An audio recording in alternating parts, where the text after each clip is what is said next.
Hello everyone, आप सभी का स्वागत है हमारे यूट्यूब चैनल पर। तो चलिए करते हैं आज का सेशन को स्टार्ट। और आज जो मेरा कैपिटल एज अ स्टार्ट में रहेगा वो $20 रहेगा। और मैं अपना आज जो करूँगा वो करूँगा कंपाउंड का सेशन। और 3 स्टेप कंपाउंड करूँगा। हर सेशन में एक दिन में 3 सेशन कंडक्ट करूँगा। तीनों को मर्ज करके मैं अपलोड करूँगा और आपको बताऊँगा इफ एनी चांस अगर किसी सेशन में ऐसे हिट भी होता है तो उसे किस तरह से एक्सेप्ट करना है। और अगर एक स्टेप अगर आपका if any chance third step या सेकंड स्टेप आपका लॉस भी हो जाए तो उस तरह उस कंडीशन में इमोशन को किस तरह हैंडल करना है। तो चलिए अभी हम देख लेते हैं कि रियल मार्केट के जो हमारे पास 3 चार्ट ओपन है जिसमें से एक चार्ट हमारे को सिर्फ 75% दे रहा है और अब 60-80 हो गया वो। कहीं बोले इनके तो सस्ती नशे। बढ़ते हैं हम हमारे दो चार्ट की तरफ, दो तीन चार्ट की तरफ। हमारे पास 3 चार्ट मौजूद है यहाँ पर। और वो 3 चार्ट है, एक जेबीपी जेपीवाई, एक यूरो जेपीवाई और एक टेट जेपीवाई। तो सबसे पहले हम देखते हैं यूरो जेपीवाई में कि वहाँ पर हमारे को क्या अपॉर्चुनिटी है। देन यहाँ पर ओके, तो इसकी जो क्लोजिंग प्राइस थी, देखता हूँ अगर मुझे इस कैंडल में अपनी अपॉर्चुनिटी मिली तो मैं उस अपॉर्चुनिटी को ग्रैब करूँगा, क्योंकि ये वाली कैंडल को हो सकता है। ठीक है, तो क्या उन्होंने ठीक ठीक है, ओके, यहाँ से मेरे को एक अपॉर्चुनिटी मिल सकती थी। ये वाली कैंडल ओवरऑल ग्रीन बन सकती है। बस इसने प्रीवियस कैंडल की वीक के अंदर ही क्लोजिंग की थी और उसको एस्केप करने के लिए गैप किया था, तो हम यहाँ से कॉल डायरेक्शन का चांस ले सकते थे, क्योंकि ओवरऑल मार्केट स्ट्रॉन्ग एक डाउन ट्रेंड में थी और डाउन ट्रेंड में आने के बाद उन्होंने एक डब्ल्यू का फॉर्मेशन कर दिया है जो कि टाइटर डब्ल्यू है। तो ओवरऑल जो मार्केट का टारगेट और एम है वो अभी हमें तो ऊपर की ओर दिख रहा है, क्योंकि नीचे तो हमें ऐसा कुछ दिख नहीं रहा है। तो ओवरऑल ठीक है। हमारे पास एक हेवी सेलर्स का जोन जो है वो एक ये वाला ज़ोन है, जो कि हमारे पास एक हेवी सेलर्स का ज़ोन है। और उसके बाद अगर हमारे पास कोई ठीक है, सेलिंग का ज़ोन है तो ये वाला है। तो कुछ लेवल्स लगा लेता हूँ ताकि थोड़े से माइंड को क्लियरिटी रहे। और मैं करंट कैंडल के रिएक्शन को भी अभी नोटिस कर रहा हूँ। तो ओके, तो अभी अल्टीमेटली मार्केट का जो गोल है वो ये होने वाला है, क्योंकि प्रीवियस में हमें कोई प्राइस एक्शन दिख नहीं रहा है जिसके एडवांटेज में हम कुछ ट्रेड्स करें। ठीक है, ओके, कुछ भी नहीं दिख रहा है। कुछ भी नहीं है, मार्केट बहुत ज़्यादा बॉटम बना चुकी है और ये वाले कैंडल के रिएक्शन ने मुझे कहा है कि मैं अगली कैंडल को तो अगली कैंडल ठीक है, अगली कैंडल को मैंने यहाँ से रिवर्स कर दिया है। ये वाला जो ट्रेड है इससे तो सिर्फ मैंने रिएक्शन के बेस पे ट्रेड प्लेस किया है। और अगर मार्केट की कंडीशंस को देखें, और क्योंकि इस कैंडल में देखिए बायर्स बहुत ज़्यादा मौजूद भी है, लेकिन अगर वो बहुत ज़्यादा मौजूद है और बहुत ज़्यादा स्ट्रेंथ में है तो मैं नोटिस कर रहा था यहाँ पर एक चीज़, वो ये चीज़ ये थी कि वो इस पॉइंट से ऊपर नहीं जा पा रहे थे और उन्होंने लास्ट टाइम पे इसी पॉइंट पर जाकर क्लोजिंग दे दी। और हो सकता है कि ये उनका एग्जॉस्टेड मूवमेंट हो, या हो सकता है कि मार्केट इस कंडीशन को, इस प्रॉपर जोन को ओवरकम नहीं कर पा रही हो बायर्स की तरफ से। तो जो मैंने था ये वाला जो ट्रेड था वो मैंने सेलर्स के फेवर का ले लिया। और ठीक है, और इस तरह से ये वाला जो मेरा ट्रेड रहेगा, ओवरऑल मैंने ये वाला जो ट्रेड प्रॉपर रिएक्शन के बेस पे लिया है। और यहाँ पर जो बायर सेलर्स की पोजीशन, सेलर्स की जो पोजीशन थी उसका ब्रेकआउट भी हुआ था ओवरऑल, इस पर्पज से भी मैंने लिया है। और मुझे कैंडल स्टिक के रिएक्शन ने भी कहा है, तो मैंने जो है अपना ये वाला ट्रेड प्लेस किया था। तो ओवरऑल ये वाला ट्रेड तो हमारा ओवरऑल हुआ विन।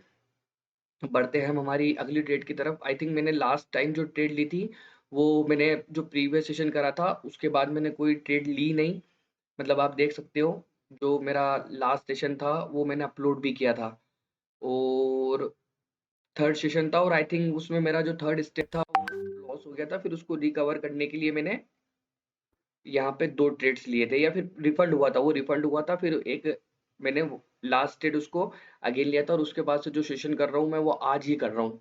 और वो जो अमाउंट था वो यहाँ पर जो बना था उसको मैंने $10 विथड्रॉ ले लिया। फिर टोटल कैलकुलेशन करके मैंने अपना जो भी यहाँ पर था उसको मैनेज किया है। तो अब जो प्रीवियस ट्रेड था वो हमारा $4 का था, जो कि अब हमारा नेक्स्ट ट्रेड रहेगा वो 7 का रहेगा। 7.28 का भी हो सकता है, बट अनफॉर्चुनेटली मैं बिहार वापर उसको उसमें कन्वर्ट नहीं करना चाहता। अपन अपना जो अगला ट्रेड रहेगा वो 7 का रहेगा और इसका भी मैंने फुल रिएक्शन नोटिस किया है। और बट ये वाली कैंडल ओके, ये वाली मुझे कैंडल कंफर्मेशन दे रही है कि ओवरऑल बिग कैंडल फॉर्मेशन होगी। बट मुझे एक स्ट्रॉन्ग कंफर्मेशन चाहिए, थोड़ा सा कैंडल अगर ऊपर जाएगी देन अगेन मैं जो है ओके, मैं अपना ट्रेड यहीं से पुट डायरेक्शन के लिए प्लेस कर रहा हूँ, क्योंकि ओवरऑल अब जो मेरे को मार्केट ने वो इंडिकेट किया है कि ओवरऑल जो मार्केट का टारगेट और एम है वो यहाँ तक आना ही है और इस कैंडल को एक अगेन बड़ी कैंडल बनना है, क्योंकि प्रीवियस कैंडल एक इवनिंग स्टार पैटर्न फॉर्मेशन के बाद मुझे यहाँ से कुछ सेलर्स की कंफर्मेशन मिली। देन मैंने जो अपना ट्रेड है वो यहाँ से पुट डायरेक्शन के लिए प्लेस किया, क्योंकि ओवरऑल मार्केट का जो अल्टीमेटली टारगेट है वो नीचे की ओर आना है। हाँ, इस जोन से एक रिजेक्शन आना कंपलसरी है, बट मेरे एनालिसिस पर्पज से और मेरे एक्सपीरियंस के पर्पज से ये वाली कैंडल एक कंप्लीट बियरिश कैंडल बनना चाहिए। वीक रहेगी इसमें बट छोटी रहेगी, तो देखते हैं। देन हम बढ़ेंगे हमारी अगली ट्रेड की तरफ। ओके, तो ये वाला ट्रेड भी जो हमारा कंपाउंड था, सेकंड स्टेप हो गया है कंप्लीट। अब हम बढ़ते हैं हमारी थर्ड स्टेप की तरफ।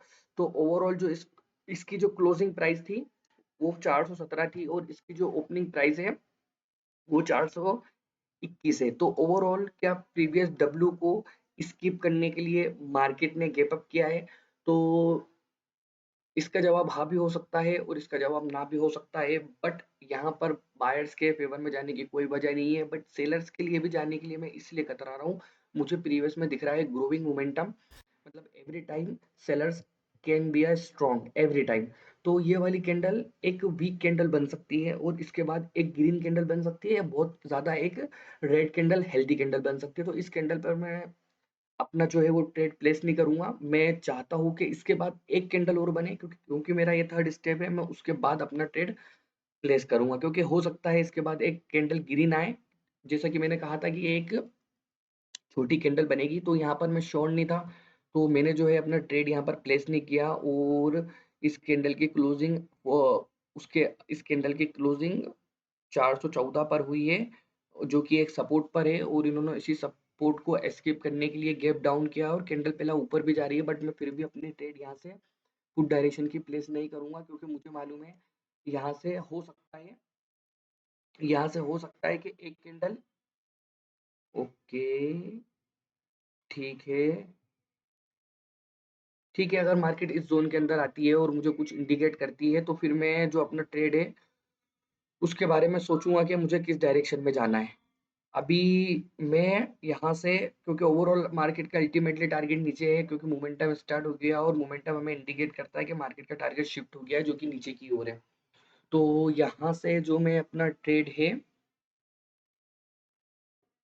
ठीक है, नहीं कर सकता था, मतलब ओवरऑल मैं अपना थर्ड स्टेप खतरे में नहीं डाल सकता, और इस स्टार्ट का परसेंटेज भी कम हो गया है। मेरे को एनालिसिस एनालिसिस में ही मेरा फोकस इतना रहता है कि मैं वहाँ देख नहीं पाता हूँ कि उसका वो कम हो गया परसेंटेज, पर मुझे उससे कुछ फर्क भी नहीं पड़ता है, क्योंकि आपका जो ओवरऑल फोकस है वो एनालिसिस पे ही रहना चाहिए। अल्टीमेटली बहुत ज्यादा कम हो जाए तो आपका कुछ नुकसान हो सकता है। ठीक है, ओके। ओ, यहाँ से मुझसे ये ट्रेड मिस हो गया। यहाँ पर एक कॉल डायरेक्शन के लिए ट्रेड बनेगा, अनफॉर्चुनेटली मुझसे ये ट्रेड जो कि है वो हो गया है मिस। तो इसके बाद भी जो है मैं वो अगली अपॉर्चुनिटी कॉल डायरेक्शन के लिए देखूंगा, क्योंकि अल्टीमेटली मार्केट का जो टारगेट है वो ऊपर की ओर जाना है। और शिट, ये वाला बहुत बहुत बहुत अच्छा ट्रेड है ये जो हमसे मिस हो चुका है। और शिट, ओके, ये एक मार्केट का हमारे पास अभी एक टारगेट है, बट मुझसे ये ट्रेड मिस हो गया, वरना हमारा जो कंपाउंड था वो कंपाउंडिंग वो यहीं पर वो हो जाता, क्योंकि ओवरऑल मार्केट का जो टारगेट था वो नीचे की ओर था। यहाँ पर हमारे को बायर्स का फील्ड मिला, सेलर्स का कंटिन्यूशन मिला, दो कैंडल बायर्स सेलर्स की रिट्रेसमेंट बनी, एक स्ट्रॉन्ग मॉर्निंग स्टार के बाद ये वाला कैंडल हमारा for sure complete complete call direction का ट्रेड था। और इसकी क्लोजिंग प्राइस देखता हूँ मैं क्या हुई होगी, और उन्होंने किस चीज को एस्केप करने के लिए गैप किया होगा। श्योर था यहाँ पर, तो गैप का भी सिनेरियो कुछ काम नहीं करता। ये ट्रेड तो डेफिनेटली हम अच्छा कवर कर लेते हैं, बट ठीक है, अब नहीं हुआ तो क्या ही कर सकते हैं। देखते हैं अगला हमारे को हमारा जो ट्रेड है वो कहाँ पर मिलेगा। देन हमारी जो हम अपॉर्चुनिटी है उस अपॉर्चुनिटी को ग्रैब करेंगे। तो अभी मार्केट आ गई है बायर्स के जोन में, और इस जोन में हमारे को क्या ये वाली जो कैंडल आ रही है, क्या ये कैंडल रिट्रेसमेंट कैंडल बनेगी या फिर नहीं बनेगी? क्योंकि ओवरऑल अभी जो हम देखा कि मार्केट जिस तरीके से चढ़ रही थी, ये कंप्लीट मारू बोजू बन गई, वो इस तरह से चढ़ रही थी, और अब मार्केट उतर रही है तो इस तरह से उतर रही है। तो ये वाला जो ट्रेड है, ये ट्रेड हम दोनों पार्टी मुझे स्ट्रेंथ में दिख रही है, तो यहाँ पर मैं थोड़ा सा कंफ्यूज्ड हूँ, बट मैं अपना जो ट्रेड है यहाँ से कॉल डायरेक्शन के लिए करूंगा, और मैंने जो अपना ट्रेड है यहाँ से कॉल डायरेक्शन के लिए कर दिया है। तो मुझे यहाँ से कंफर्मेशन मिली कि यहाँ से बायर्स एक्टिव मुझे दिखेंगे। तो जो मैंने मतलब यहाँ से सेलर्स को इतनी आसानी से वो जाने नहीं देंगे। यहाँ से एक सेलर्स की वीक कैंडल को अपीयरेंस करेंगे। इस कैंडल का मैंने रिएक्शन प्रॉपर देखा है कि ये कैंडल एक बड़ी कैंडल नहीं बन सकती, क्योंकि प्रॉपर चीज को एनालिसिस करके ही मैंने जो अपना ये वाला ट्रेड है, ये वाले ट्रेड को यहाँ पर एग्जीक्यूट किया है। तो ओवरऑल ये वाला जो ट्रेड रहा हमारा रहा प्रॉफिट में, जैसा कि मैंने मार्जिन ऑफ द सेफ्टी का यहाँ पे यूज किया था, और मैंने उस कैंडल के रिएक्शन मतलब मैं जब लेवल्स लगाता हूँ तो प्रॉपर यहाँ पर रिएक्शन को भी अंडरस्टैंड करता हूँ कि मार्केट में आखिर सिनेरियो चल रहा है, तो प्रॉपर उसके अंदर उस वक्त सिनेरियो क्या है मार्केट का। तो ओवरऑल जो ये वाला ट्रेड रहा हमारा, ये वाला ट्रेड हो गया विन। तो ये हमारा आज का जो ट्रेड था या आज का जो सेशन था, इस सेशन को हमने कर लिया कंप्लीट। अब हम आएंगे दूसरे सेशन में, और दूसरे सेशन में हम अगेन कंपाउंड करेंगे, और जिस तरीके से अभी किए उसी अमाउंट के साथ हम अगेन कंपाउंड करेंगे। तो आई होप कि आपको, अभी मिलते हैं हम सेकंड सेशन में, और उस सेशन को कुछ देर बाद अच्छे से स्टार्ट करूंगा, प्रॉपर उसकी प्लानिंग करूंगा, फ्रेश माइंड से आऊंगा, मार्केट को एनालिसिस करूंगा, और देन अपनी अपॉर्चुनिटी को ग्रैब करूंगा। मिलते हैं अपन सेकंड सेशन में। हेलो एवरीवन, आप सभी का स्वागत है हमारे यहाँ पर सेकंड सेशन में। तो चलिए करते हैं हम स्टार्ट हमारा सेकंड सेशन। जैसा कि आपको पता है कि मैं एक मतलब कंसिस्टेंसी के साथ एक कुछ आपको प्रोवाइड करने वालों का मतलब एक जो छोटा अमाउंट रहता है हर किसी के पास, एज अ बिगिनर यही सोचता है कि हम हमारे छोटे अमाउंट को किस तरह से ग्रो करें, कंपाउंड करके करे या किसी भी तरह किस तरह करे। तो उसके लिए लगता है हमारे को एक्सपीरियंस, मतलब या तो आपको एक पर्टिकुलर सिस्टम के साथ ट्रेड करना होगा, जिस जो आपका कैपिटल रहेगा उस कैपिटल पे डेली आप इतना परसेंट गेन करोगे, इतने परसेंट स्टॉप लगाओगे।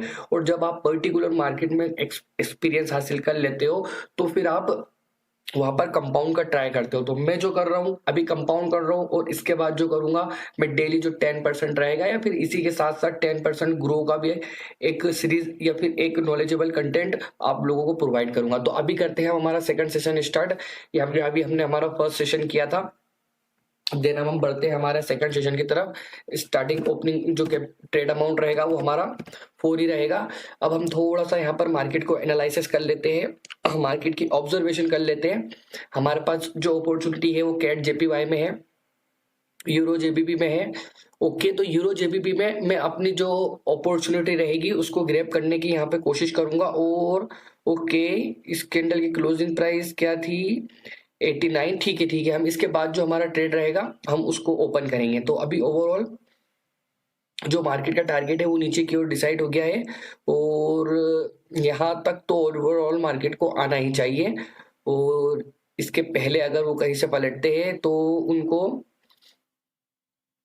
ओके ठीक है, इस जोन पे भी मार्केट आ सकती है। बट अभी मुझे जो कंफर्मेशन मिल रही है वो एक स्ट्रॉन्ग कंफर्मेशन मिल रही है पुट की, और मैंने जो अपना ट्रेड है वो पुट डायरेक्शन के लिए प्लेस कर दिया है। देखिए, प्रीवियस कैंडल अपनी वीक के अंदर क्लोजिंग हुई है, और जैसे ही कैंडल ओपन हुई और मुझे वहां पर कंफर्मेशन मिली कि ओवरऑल मार्केट को नीचे आना है, मार्केट का जो डायरेक्शन है वो नीचे की ओर है। तो जो मैंने अपना ट्रेड है वो पुट डायरेक्शन के लिए प्लेस कर दिया है।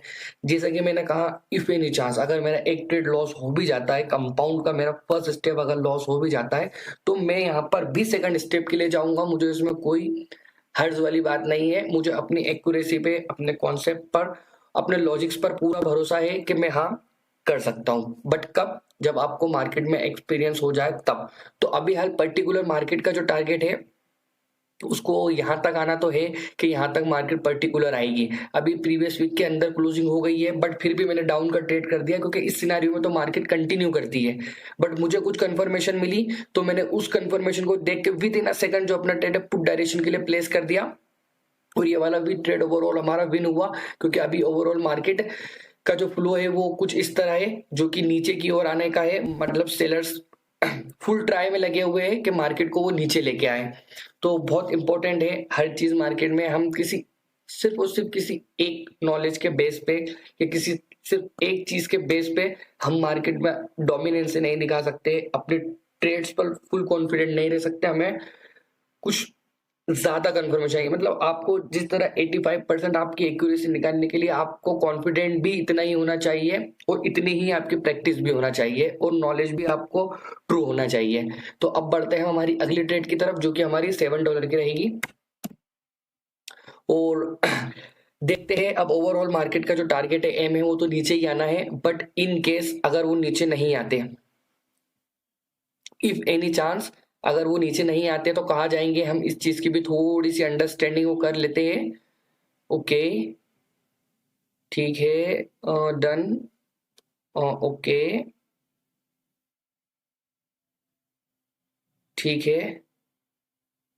देखते हैं अगर हमारे को कुछ कंफर्मेशन मिलती है सेलर्स की ओर से। देखिए अभी अभी मार्केट में हमारे को दिख रहा है जो कि है बायर्स, बट प्रीवियस में हमने मोमेंटम देखा जो कि सेलर्स का था। बट अब मैं जो मतलब ओवरऑल मार्केट का जो टारगेट है, मैं तो यही डिसाइड करके बैठा हूँ कि मार्केट को नीचे की ओर आना है, बट मुझे देखना होगा रिएक्शन में। देखिए अब यहाँ पर मुझे सेलर्स की डोमिनेंसी दिखी, बट अगेन सेलर्स यहाँ पे 3 सेलर्स आए, यहाँ पर 2 सेलर्स आए और यहाँ पर सेलर्स का अब वीक मोमेंटम आया है।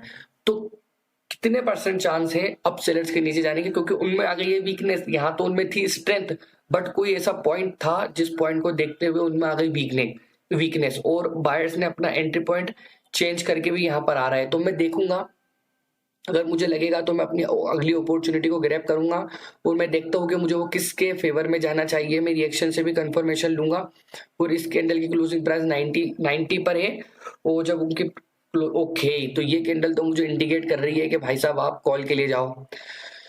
अब मैं क्या करूँ? ओके, क्योंकि मैं कंपाउंड कर रहा हूँ और रहा नहीं जा रहा, मैं यहीं से कॉल की ट्रेड मैंने कर दी। और ये कैंडल मुझे इंडिकेट कर रही थी कि ये कैंडल को एक बिग कैंडल फॉर्मेशन में होना है, तो मैंने जो है अपनी कैंडल रिएक्शन के उस बेस पे ये इन मिडिल से कर दी। अगर ये एनी चांस लॉस भी हो जाता है तो मुझे उसमें कोई इशू नहीं है, मैं इसे इजिली रिकवर कर लूंगा।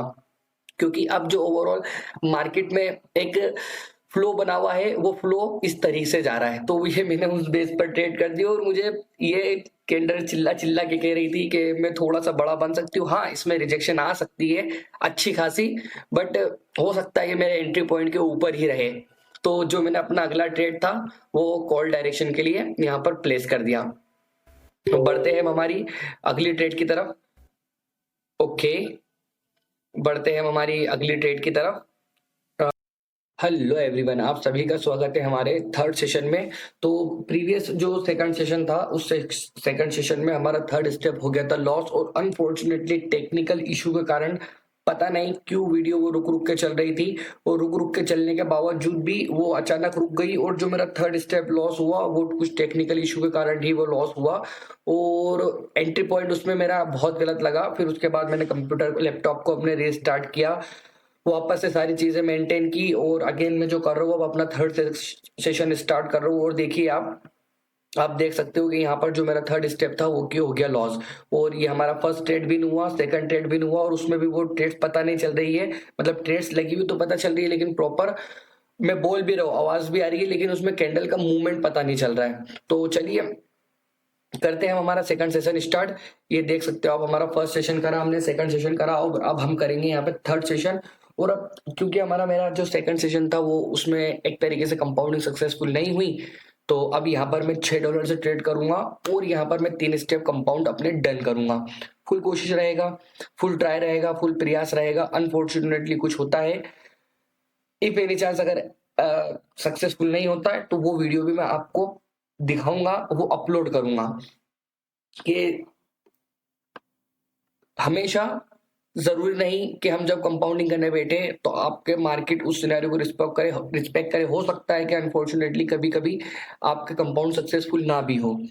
तो जो मैं रहेगा फर्स्ट स्टेप सेकंड स्टेप तक अगर सक्सेसफुल होती है, थर्ड स्टेप पर मेरी अगर लॉस होती है तो मैं अपना उस सेशन को भी स्टॉप कर दूंगा। और अगर फर्स्ट ट्रेड लॉस हो जाती है तो उसको रिकवरी शॉट से रिकवर करूंगा, सेकंड होती है तो रिकवरी शॉट से रिकवर करूंगा, बट थर्ड नहीं करूंगा। ये भी मैंने उस प्रीवियस सेकंड वाले सेशन में कहा था, बट अनफॉर्चुनेटली वो रिकॉर्ड नहीं हुआ और वो वीडियो स्टॉप्ड हो गया। तो बढ़ते हैं हमारे चार्ट की तरफ। तो देखते हैं यूरो जेबीपी पे पहला देख लेते हैं हम कि यहाँ पर यहीं पर था मैं, और फिर यहाँ से मैं एग्जिट हो गया था कि अभी हमारे को यहाँ पर क्या अपॉर्चुनिटी ओवरऑल देखने को मिल सकती है। तो ठीक है, मार्केट हमारे को देखने को मिल रही है कि यहाँ से मार्केट हमें उतरती हुई दिख रही है और मार्केट ने प्रॉपर इस जोन से अगेन मार्केट हमारे को चढ़ती हुई दिख रही है।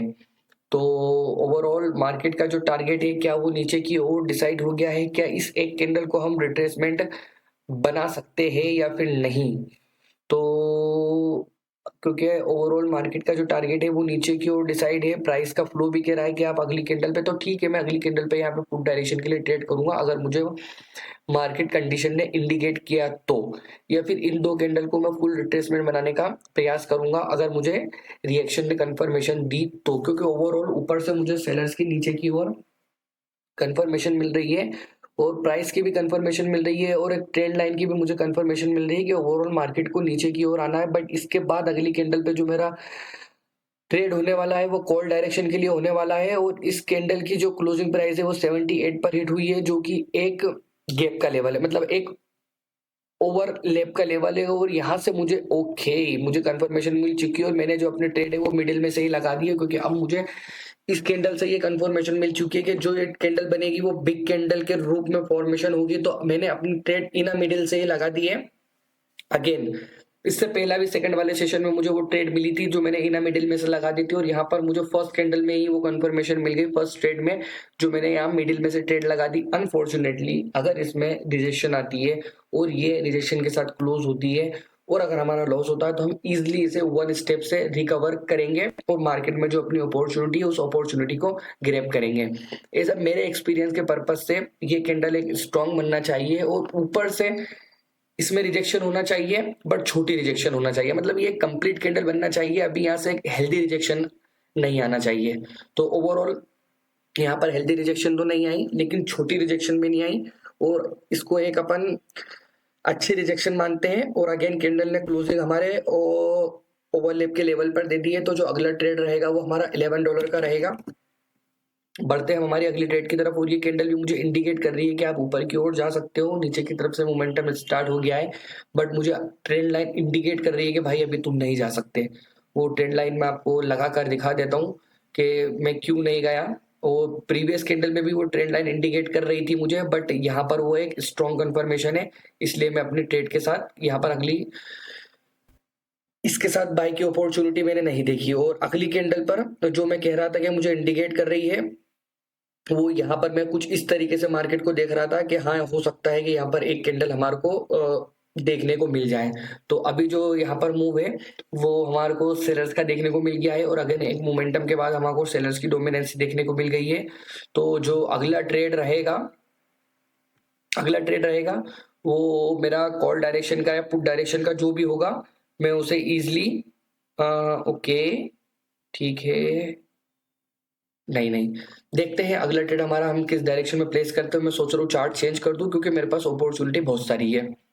ठीक है, यहाँ से मार्केट अगेन क्लियर इंडिकेट कर रही है कि वो एक अप ट्रेंड में है और जो जोन हमारा यहाँ पर काम करने वाला है वो उसको भी हम अंडरस्टैंड कर लेते हैं कि उस जोन से हमारे को क्या सेलर्स का रिफ्लेक्शन देखने को मिल सकता है या फिर नहीं। ठीक है ओके और हमारे को यहाँ पर एग्जैक्ट उसी जोन से यहाँ पर रिजेक्शन आई है और उस जोन से हो सकता है कि मार्केट उस जोन की गैप फील करे, बट मैं अगली कैंडल में पुट डायरेक्शन के लिए जाना चाहूंगा, बट मुझे रिएक्शन ने यहाँ तो कुछ और ही बता दिया है। तो और उन्होंने कर दिया गैप और इसकी क्लोजिंग जो प्राइस है वो क्लोजिंग प्राइस हिट हुई है 38 पर और एक बना है डार्क क्लाउड कवर। और ओवरऑल मार्केट का जो अल्टीमेट गोल है वो यहाँ तक तो आना है ही, तो मैं जो अपना ट्रेड है क्या वो पुट डायरेक्शन के लिए प्लेस कर सकता हूँ। तो देखता हूँ रिएक्शन से, अगर मुझे नहीं कर सकता मैं और ना ही कॉल डायरेक्शन के लिए कर सकता हूँ क्योंकि ये जो गैप लगा है इस गैप का कोई मतलब नहीं है और ना ही यहाँ से मैं एक रिजेक्शन ट्रेड प्लान कर सकता हूँ। तो यहाँ पर इस ट्रेड को करेंगे हम अवॉइड और देखते हैं कि अगली ट्रेड हमारी कहाँ होगी और किस तरीके से होगी। यूरो जेपीवाई में देखते हैं क्या यहाँ पे हमारे को कुछ ट्रेड मिल सकती है। यहाँ पर तो मार्केट क्लियर अप ट्रेंड में चल रही है और एक सेलिंग जोन के अंदर आ चुकी है और उस जोन से हमारे को कोई सेलर्स का रिफ्लेक्शन देखने को नहीं मिल रहा है और जितना भी ठीक है सेलर्स का मूवमेंट था वो मूवमेंट निकल चुका है और ये गैप लगाती है तो मैं अपनी अगली कैंडल पे पुट कॉल डायरेक्शन के लिए प्लेस कर सकता था ट्रेड, बट इसने गैप नहीं लगाया है और इसने जो क्लोजिंग प्राइस हिट की है, ओके, इसने जो क्लोजिंग प्राइस हिट की है, ओके, तो ये ट्रेड मुझसे ठीक है, ठीक है, ओके, अगर ये मुझे इसमें मौका देती है तो मैं इसमें से मिडिल में से इंटर हो जाऊंगा। हम्म, नहीं, मुझे कंफर्मेशन नहीं मिली कि ये कैंडल एक स्ट्रांग बनेगी। प्रीवियस हमें बायर्स का मोमेंटम तो दिख रहा है, बट मैं क्यों नहीं गया उसकी रीजन ये वाली मिडिल में कैंडल है कि यहाँ पर मुझे बायर्स में वीकनेस मिली है, तो इस कैंडल में रिजेक्शन आ सकती है। अभी इसमें एग्जॉशन एग्जॉशन के चांस कम है, तो अगर एग्जॉशन आना था तो यही एग्जॉशन आ गया, मतलब इसके बाद ही यहाँ पर एग्जॉशन आ जाना था, बट अभी इसके चांस थोड़े से कम है। तो अगली कैंडल पर मैं देखता हूँ क्या मैं बाय के लिए ट्रेड कर सकता हूँ। तो हाँ, मुझे लग रहा है कि मैं अगली कैंडल पे कॉल के लिए ट्रेड कर सकता हूँ। इसकी जो क्लोजिंग प्राइस है वो 74 है और कैंडल जो आई है वो पहले नीचे आई है, तो नीचे आई है तो फिर मैं एक फोर श्योर यहाँ से कॉल की ट्रेड कर सकता हूँ। ठीक है, ओके, नहीं नहीं, okay, I think second session के बाद जो है, मतलब वो सेशन जो मेरा जो वहां पर थर्ड स्टेप अनसक्सेसफुल हुआ, उसके बाद से मुझे यहाँ पर कुछ, ओके, ठीक है, तो अभी यहाँ पर जो मैंने लेवल लगाया है उसी लेवल से मुझे अगर यहाँ से सेलर्स दिख जाते हैं तो अगला जो ट्रेड रहेगा वो मेरा पुट डायरेक्शन के लिए रहेगा, क्योंकि ओवरऑल फिर मार्केट का जो डायरेक्शन, ओके, ठीक है, मुझे कंफर्मेशन मिल चुकी है जहां मुझे पुट डायरेक्शन के लिए जाना है उसकी। तो जो मेरा अगला ट्रेड रहेगा वो मेरा पुट डायरेक्शन का रहेगा, बट इसमें गैप नहीं होना चाहिए। ओके, कैंडल थोड़ा सा अगर ऊपर जाती है, ओके, चली गई और मैंने जो अपना ट्रेड है यहाँ पे पुट डायरेक्शन के लिए प्लेस कर दिया है, क्योंकि ओवरऑल मेरे को मार्केट में देखने को मिला है एक इन्वर्टेड हैमर के साथ मुझे मार्केट में अप ट्रेंड में एम पैटर्न की फॉर्मेशन देखने को मिली है, और उस एम पैटर्न की यहाँ से देख सकते हो आप, प्राइस इस तरह से चल रहा था, देन यहाँ पर मुझे एम पैटर्न की कंफर्मेशन मिली है, मुझे इंडिकेट हो गया है कि मार्केट यहाँ तक आएगी। इफ एनी चांस अगर ये लॉस हो भी जाता है तो हम इसको इजिली रिकवर करेंगे। तो आप देखिएगा ये वाला ट्रेड का रिजल्ट क्या होता है, देन फिर हम बढ़ेंगे हमारे थर्ड स्टेप की तरफ, और जो अपॉर्चुनिटी है उस अपॉर्चुनिटी को हम इजिली ग्रैब करेंगे। अभी मुझे इस कैंडल ने, ये देखिए जो लेवल मैंने लगाया था इस लेवल से मुझे पहला यहाँ से एक रिजेक्शन मिली और सेलर्स की कैंडल आई, उसके बाद यहाँ पर मुझे दो बायर्स की कैंडल मिली जो कि मॉर्निंग स्टार पैटर्न इंडिकेट कर रही थी, उसके बाद मुझे एक अगेन रिवर्सल कैंडल मिली, तो उस रिवर्सल कैंडल को देखते हुए जो मैंने अपना ट्रेड है यहाँ पर पुट डायरेक्शन के लिए प्लेस कर दिया है। अगर ये लॉस हो जाता है तो हम इसे इजिली रिकवर कर लेंगे, और दो रिकवरी शॉर्ट से रिकवर करेंगे। तो यहाँ पर जो हुआ है हमारा एनालिसिस हो गया है फेल्ड, और अभी जो हमें मार्केट इंडिकेट कर रहा है वो कर रहा है कि ये वाली कैंडल ही कॉल की बन सकती है, बट प्रीवियस वीक के अंदर एक्चुअली मुझे ऐसा लग रहा है कि मेरा जो फोकस है वो फोकस थोड़ा सा भटक रहा है, मतलब ठीक है। तो देखते हैं आज हम हमारा जो रिकवरी शॉट है उस रिकवरी शॉट से कंपाउंडिंग को सक्सेसफुल कर पाएंगे या नहीं कर पाएंगे। तो बढ़ते हैं हम हमारी अगली ट्रेड की तरफ। ओके, ठीक है, यहाँ से हमें मार्केट इंडिकेट कर रही है कि ओवरऑल मार्केट को देखिए, प्रीवियस टाइम पे मैंने यहाँ से पुट डायरेक्शन के लिए ट्रेड की थी और अगेन मार्केट उसी जोन के अंदर है, तो अब मैं मेरा जो रिकवरी शॉट है इसी जोन से लूंगा, और आप देखिएगा इसी जोन से मैं उसको फुल रिकवर करने की फुल कोशिश और फुल प्रयास करूंगा। ठीक है, अब मार्केट में हो गया गैप, इसकी जो क्लोजिंग प्राइस थी और उन्होंने मेरे ही लेवल पे गैप किया, और मैंने जो अपना ट्रेड है वो पुट डायरेक्शन के लिए यहाँ से प्लेस कर दिया है, जो कि मेरा रिकवरी शॉट है। और मैंने अपना रिकवरी शॉट अगेन उस ट्रेंड लाइन पे ले लिया, क्योंकि मार्केट ऊपर गई, मार्केट यहां पर हमने देखा कि ऊपर गई, और ऊपर जाने के बाद जब इस ट्रेंड लाइन का उन्होंने ब्रेकआउट किया, तो ऊपर नहीं जा पाए, और यहां से अगेन एक मोमेंटम आया, और उस मोमेंटम को देखते हुए मैंने यहाँ पर अपनी दो कैंडल को यहाँ पर रिट्रेसमेंट बना दिया है, और अगला जो ट्रेड है इस गेम का मुझे कोई प्रॉपर रीजन नहीं मिला, तो मैंने जो अपना अगला ट्रेड है वो रिवर्सल कर दिया है अपने इस ट्रेंड लाइन के भरोसे पर, तो देखते हैं अभी मार्केट हमारा यहाँ से एक बारीक, एक छोटी वीक रेड कैंडल का फॉर्मेशन होना आवश्यक है। देखते हैं क्या होता है इस ट्रेड का रिजल्ट, देन हम बढ़ेंगे हमारी। ओहो, देखिए जैसा कि मैंने कहा था कि एक छोटी कैंडल का यहाँ पर होना आवश्यक है। तो हो गया है हमारा ये वाला कंपाउंड सेशन फेल्ड। ठीक है, तो क्या करना चाहिए अब? हमारा जो हमने कंपाउंड का रिकवरी शॉट लिया था वो रिकवरी शॉट भी हमारा अनफॉर्चुनेटली हो गया है फेल्ड। तो ठीक है, हमने हमारा जो थर्ड सेशन था वो थर्ड सेशन में हमारा कंपाउंडिंग सक्सेसफुल नहीं हुआ, और ये जो लॉस हुआ है वो गैप की वजह से हुआ है। कैंडल तो हमारी यहाँ पर रेड ही बनी, मैंने आपको बोला था कि एक बारीक रेड बनना चाहिए, तो बनी भी बारीक रेड ही है। अगर बहुत इसमें मुझे जो मार्जिन चाहिए था वो बहुत ज्यादा ऊपर से चाहिए था। तो ठीक है, एक्सेप्टेड। आज का जो हमारा कंपाउंड है वो सक्सेसफुल नहीं हुआ, कल अगेन ट्राई करेंगे और कल अगेन हम इसको करेंगे कंपाउंड को सक्सेसफुल। तो आज का सेशन हम करते हैं यहीं पर स्टॉप, कल अगेन आएंगे और अगेन $20 से हम स्टार्ट करेंगे, इसमें अगेन डिपॉजिट करेंगे और हमारे सेशन को कंडक्ट करेंगे। तो आई होप कि आपको मैंने कुछ नॉलेज दिया होगा, और मैंने बताया वो कंपाउंडिंग कभी अनसक्सेसफुल भी होती है, तो वो रिजल्ट भी मैं आपके सामने प्रोवाइड कर रहा हूँ। जरूरी नहीं है जब आप मार्केट में जो टारगेट लेके आओ वो हमेशा सक्सेसफुल हो सकता है किसी दिन आपका एसएल भी जाए, और जिस दिन आप कंपाउंड के मूड से आओ तो हो सकता है उस दिन ज्यादा ही जाए। तो आज का सेशन हम स्टॉप करते हैं यहीं पर और मिलते हैं अब हम कल।